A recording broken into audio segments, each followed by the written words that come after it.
And so we are back with frequently asked questions. And I am Karen, and this is Tinks. And so I kind of realized that a lot of y'all are asking kind of the questions and things like that, and so I wanted to let you know a little bit more about Tinks. We've answered a couple of questions about how old he is. He's 10, and what type of dog he is. He's actually a Maltipoo, and so one of the questions that comes up on a regular basis is you'll always see the Woobies is what we call them, which in his photos. And so everybody's kind of like, who makes his Woobies? What are they? So they actually have, most of them were made by my grandmother, who would have been 100 years old this year, and passed on about a year ago. And so, but this was actually one that she made for me whenever I was 6 years old, and so I've had it since then, and Tinks loves it, and she calls them Afghans. That's the more common term for these, but for some reason I think it was actually Scott, Tink's dad. Whenever we had him, we started calling him Woobies, and so that's what we've always called him. But yeah, this is one that my grandmother made. Her name was Ruby Lee Rathel, and she was an amazing woman. And a funny story, really quick about that. She was in for about the last 10 years of her life. She was not in the best health, and in her 90s.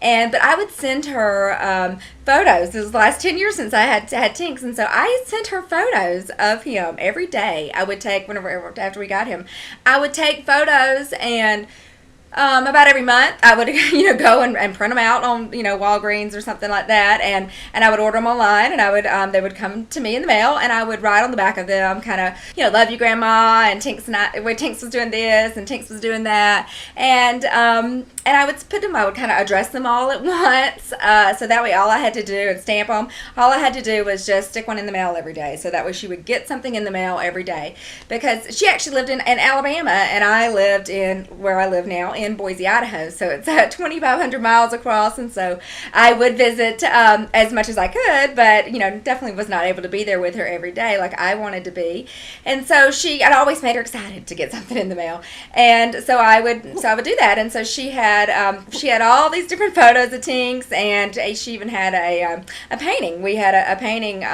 Somebody gave me that as a gift many years ago, and so and we actually were able to get them duplicated or replicated. I was working at an art company at the time, but anyway, so she had a painting of Tinks too, and she had.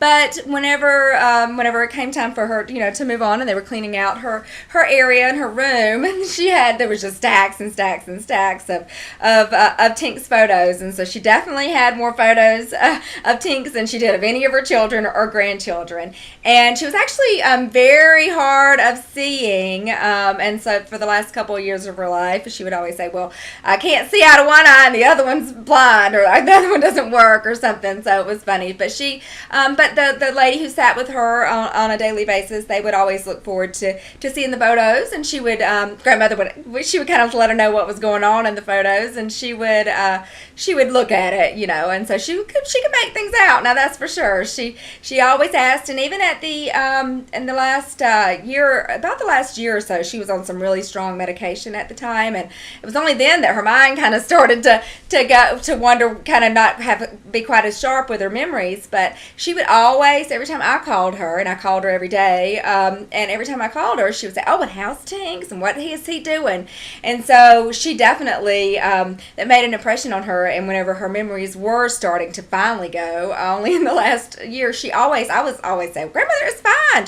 She knows what's going on with me," and she always asks me about Tinks, and so it's not something that I have to remind her of, so that made me really happy to know that she was brought kind of happiness to that he brought happiness to her. And while I was started this off about talking about how I got talking about my grandmother, I was talking about the Woobies. So this was one, that my grandmother made for me whenever I was young, and then she taught me whenever she got really sick one time many years before. I was about 10 or 15 years, about 15 years ago. I wanted her to teach me how to crochet, and so we said, okay, if she made it through that, whenever she got sick that time, we said then that she would teach me how to crochet, and so she did. And I have actually crocheted this one for Tinks back whenever he was a little baby.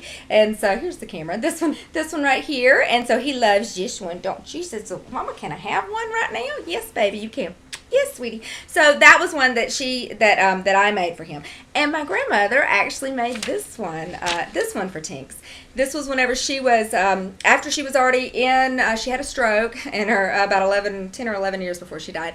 And so she was in, she couldn't, use her hands and things like that the way that she would like to, or the way that she used to. But she made, I think, 80 Afghans, a lot of small baby ones, because she was blessed to have, it made her very happy. She had, children and grandchildren and great-grandchildren, and she even has now, well, 3. I think whenever she was still alive, she had 3 great-great-grandchildren. So that made her very happy, and she was actually, even up until then, she was still crocheting the little Woobies, as we now call them. But yeah, so that's kind of who makes the Woobies. Now, there are some, I have a couple other ones I've been able to pick up. I've got 2 other really nice ones that I know we use sometimes out in the yard that I know, and there's one that's on my bed, and so they're bigger ones. And I actually got those at thrift shops. And so that's a good place to pick up things. It always kind of makes me a little sad because I know that I'm very happy to have this one that my grandmother made for me, 30 years ago. But I made some for my nieces and nephews, and it brought me a lot of happiness to be able to do that. And so whenever I, see those, I'm kind of like, oh, that was somebody made those for their, with their hands and every stitch. Grandmother would always say, and she made me a quilt that I still have too. And she always said, Tinks is bored with my story. She said that every stitch meant that she loved me. And so, anyways, whenever I find the ones in the thrift shops, I'm like, well, it's the love was there, and we definitely still enjoy the love. So I'm glad for all the Woobies that we have, and Tink sure does love them. So I guess that kind of ended up being a story of kind of about my grandmother, but and about the Afghans and the Woobies. So so stay tuned. I will be picking up here in just a minute and ask some more questions. Thanks.